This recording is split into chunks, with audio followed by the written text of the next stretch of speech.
You're watching BizPulse only on Africa News Network, First Fast Live with me, Cindy Mabi. Good evening to you. Now, full-year earnings are clear and we have nothing in common with Steinhoff. This is the position of pharmaceutical giant Aspen Holdings CEO Stephen Saad as he confronts speculations that there may be a tentative probe into Aspen. The company acknowledges they are aware of speculation that investor group Viceroy Research, who was integral to the Steinhoff probe, and also their sites or them in their sites. They however deny having communication with the group or that they had received any information that they should communicate to their shareholders. Aspen shares price closed 4.6% lower at 250 Rand and 13 cents, and the lowest since February 2016. And the stock earlier slumped to as much as 10%, the most in 16 months.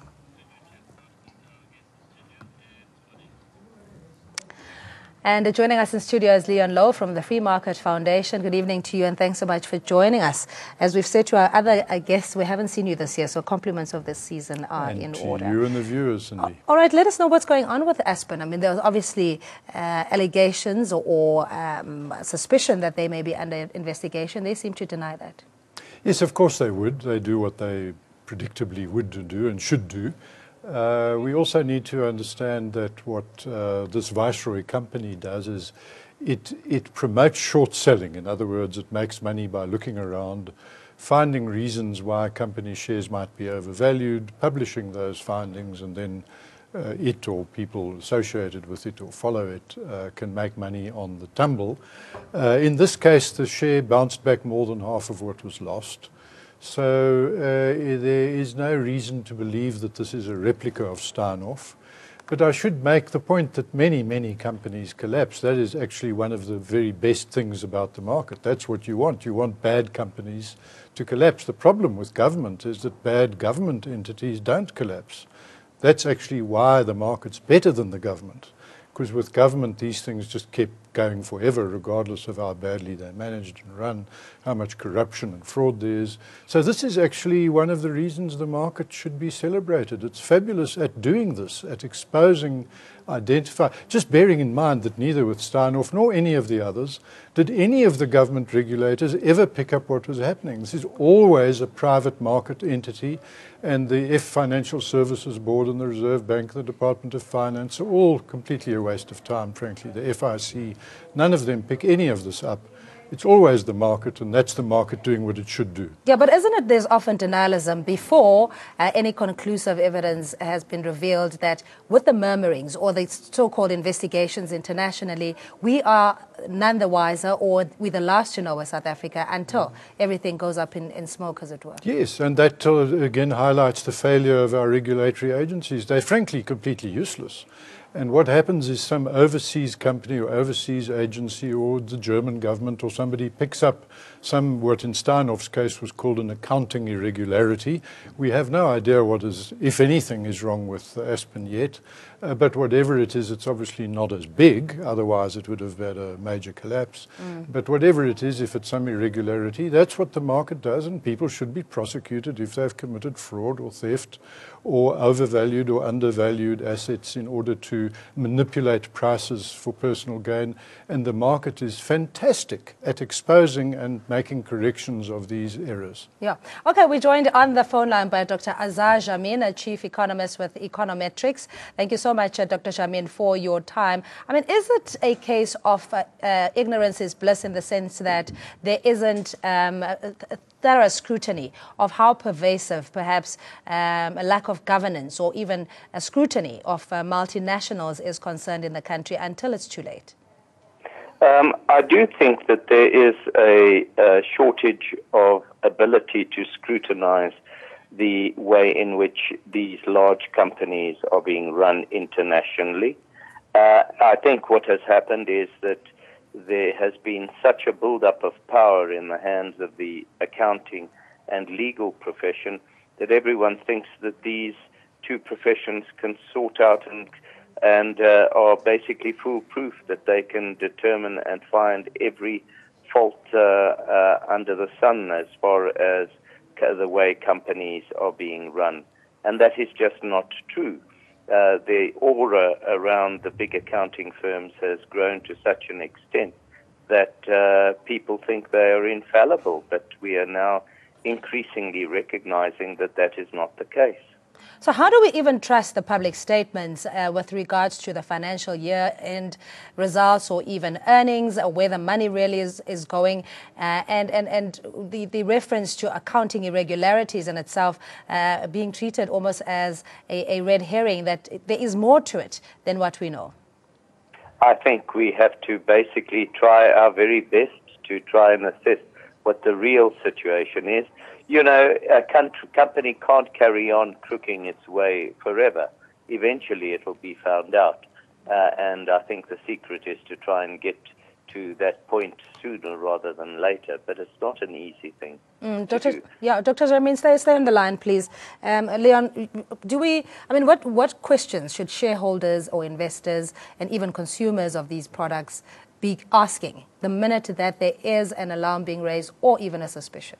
Well, long before an alarm, we should have proper checks and balances, governance principles, proper audits.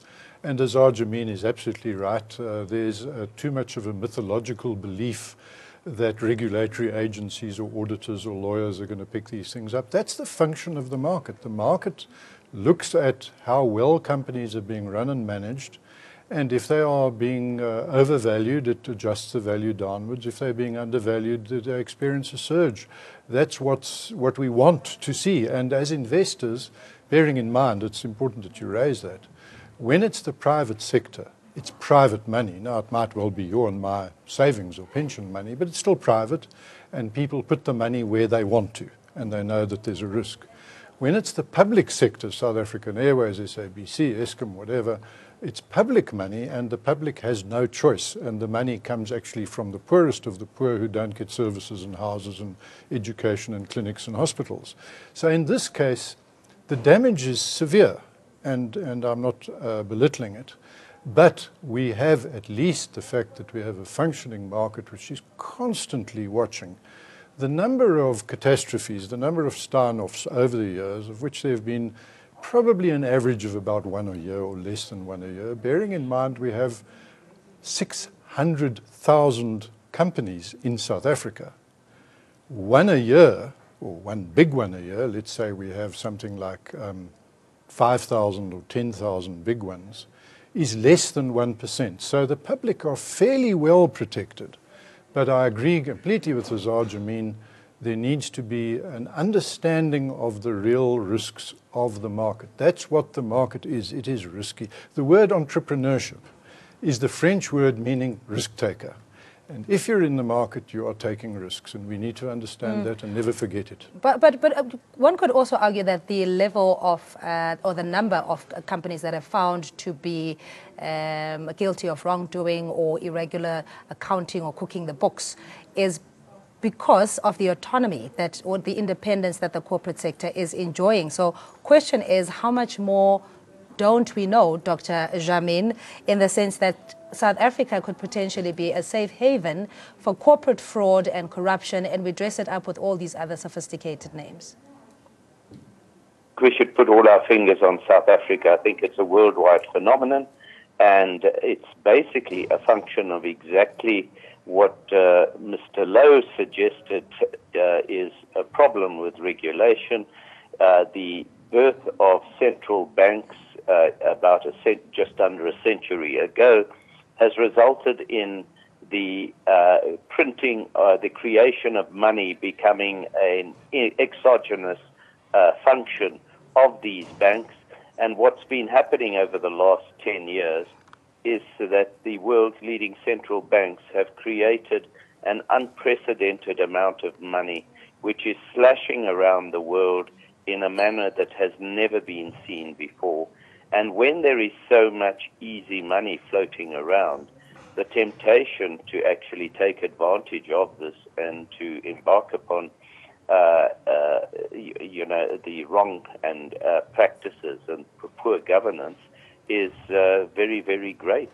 And I believe that the growth of these incidents of poor governance is clearly a function of the enormous amount of liquidity that has been created by the world central banks in a direct attempt to try and counterbalance the effects of the global financial recession, when in fact what should have happened is all the large financial institutions who were threatened with bankruptcy at the time for over-lending, instead of being brought to book by going bankrupt, were rescued by governments who started embarking and who, in tandem with these central banks, started creating so much easy money.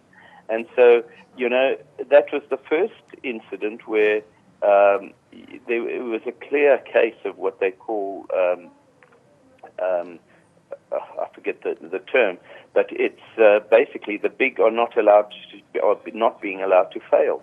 And so you end up with people taking advantage of it all the time. Yeah, okay, Dr. Azza Jammeh, the Chief Economist with the Econometrics, joining us on the phone line. Thanks so much for your time. We'll just wrap it up with Leon, though, in that the too big to fail phenomenon even impacts on the imperatives that the country has. For example, in having transformation in the banking sector, or even with certain auditing firms not, enjoying business regardless of their tarnished reputation. No, this is a very important point you raised, and I want to raise the point about transformation. We in South Africa should be celebrating and be proud of the fact and excited about the fact that we have some of the world's most successful multinational companies, most of which have not been mentioned, SAB and Liberty Life and SAPI and so on and so forth. Anglo all gone international with enormous success. What we should be doing is saying there's a kind of weird idea that transformation is somehow anti these companies. No, it should be transformation of these companies. We should, as South Africans, want the world's biggest, most successful companies. We should be very distressed when one of them fails or gets into trouble like Steinhoff. That should upset everybody, including the people who think there's not enough transformation. What you want is to transform success, not transform failure. Okay, Leon, we're going to leave it there. Thanks indeed. A discussion you and I will have many times, I'm sure, throughout the year. That's Leon Lowe, Executive Director of Free Market Foundation, joining us in studio.